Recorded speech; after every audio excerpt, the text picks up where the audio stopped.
Je m'appelle Laurence de Viguerie et je suis chercheure CNRS au LAMS, le laboratoire d'archéologie moléculaire et structurale. Et je m'intéresse aux formulations picturales à travers les siècles, donc les recettes utilisées par les artistes et la façon dont ils les ont utilisées.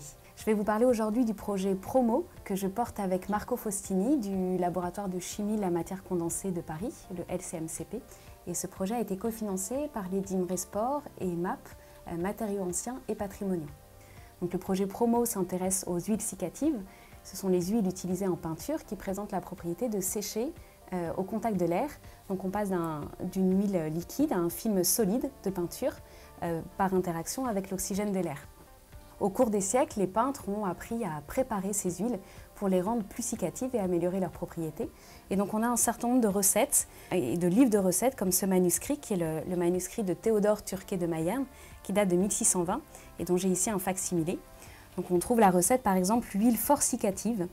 Elle se fait avec huile de noix et huile de lin. Prenez de l'huile un demi-sextier de Paris qui pèse environ 2000 livres, mettez-le dedans un pot de terre neuve vernissée et y jetez demi-once de litarge d'or pulvérisé très subtilement.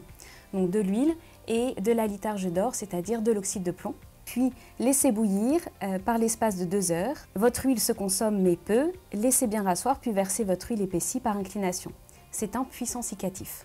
Alors ce type de recette permet donc de modifier la composition chimique de l'huile, mais modifie aussi les propriétés physico-chimiques de ces huiles et de cette peinture. Et dans ce projet, on s'intéresse plus spécifiquement aux propriétés mécaniques et optiques des huiles et des films d'huile. Et je vais maintenant laisser la parole à Arnaud Lezen, qui est postdoctorant sur ce projet, qui va vous expliquer la mesure des propriétés optiques. Bonjour, je m'appelle Arnaud Lezen, je suis postdoctorant au LAMS et je vais vous parler de la mesure des propriétés optiques des films d'huile. On va utiliser la technique de l'ellipsométrie environnementale.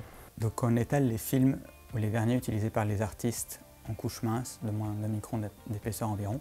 On observe qu'on obtient des films colorés et ces couleurs sont dues à des phénomènes d'interférence comme pour les bulles de savon ou les films d'huile à la surface de l'eau. Les variations de couleurs qu'on observe sont dues à des variations d'épaisseur et la technique de l'ellipsométrie va nous permettre de quantifier l'épaisseur et les propriétés optiques des films en observant et en analysant la lumière qui est réfléchie par ces films. Et on va plus particulièrement utiliser la technique de l'ellipsométrie environnementale, dans laquelle on va mesurer par ellipsométrie l'épaisseur de films qui sont dans une atmosphère contrôlée. Donc on va pouvoir par exemple faire varier le taux d'humidité ou la concentration en solvants, les solvants utilisés par les restaurateurs.